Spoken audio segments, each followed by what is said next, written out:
பனி ஏன் பெய்கிறது? இன்றைக்கி காலையில் எவ்வளோ பனி பார்த்தீங்களா? இந்த பனி ஏன் பெய்கிறது? காலையில் தூங்கி எந்திரிச்சு போகிறவங்களாம் குளூரில் நடுங்கட்டும் எல்லாம் பாவம் செஞ்ச பயிலுவோம் அப்படின்னு நினச்சி பனி பெய்கிறதா? அப்படி கிடையாது. அதாவது இப்போ ஒரு மனிதன் காலையில் எழுந்திரிச்சி வேலைக்கு போகிறான்னு வச்சுங்க, அவனுக்கு காலை உணவு வேணும், மதியான உணவு வேணும், பிறகு வேலை செஞ்சுட்டு வந்தால் களைச்சி போயிடும், இரவு உணவு வேணும்.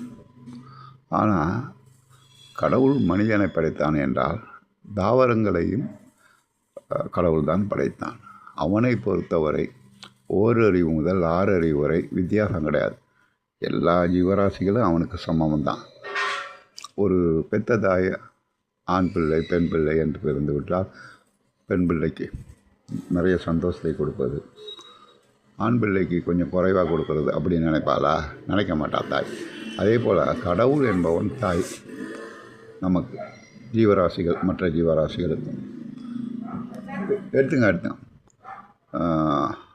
எனவே என்ன செய்கிறார்? இந்த தாவரம், மலை வாழ் தாவரம், பாலைவனத்தில் வாழ்கிற தாவரம், எல்லா தாவரமும் இன்றைக்கி யார் உணவு கொடுப்பா? அதற்கு ஒரே உணவு தண்ணீர் தான். அப்போ இரவில் நாளைக்கு நம்ம வாழும்போது தண்ணீர் கொடுக்கணும் இறைவான்னு சொல்லி வேண்டிக்கிட்டே படுத்து கிடக்குமா. காலையில் பனியாக பெய்யும். இந்த காலையில் கொடுக்குற பனி அது இரவு வரை தாங்கும். நல்ல வெயில் அடித்தாலும் அந்த பனியோட தன்மையை வைத்து உயிர் வாழ்ந்து கொண்டிருக்கும். இப்படி உலகத்தில் உள்ள எல்லா ஜீவராசிகளும் உயிர் வாழ்வதற்காகத்தான் காலையில் பனி, குளிர்காலத்தில் மழை, கோடை காலத்தில் வெயில் என்று ஆண்டவன் இயற்கை ரகசியங்களை படைத்திருக்கிறான். இதெல்லாம் நம்ம அடிப்படையில் புரிந்து கொள்ள வேண்டிய மிகவும் முக்கியமான விஷயம். நன்றி மாணவர்களே. மீண்டும் அடுத்த வீடியோவில் சந்திக்கலாம். நன்றி, வணக்கம்.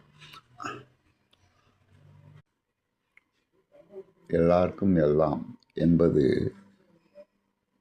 ஓரறிவு முதல் 6 அறிவு வரை படைத்த ஜீவராசிகளுக்கு, மனிதனுக்கு மட்டும்தான் அல்ல, மிருகங்களுக்கும் புழு பூச்சிகளுக்கும் உதவி செய்ய வேண்டும். இது கடவுளுடைய எண்ணம்.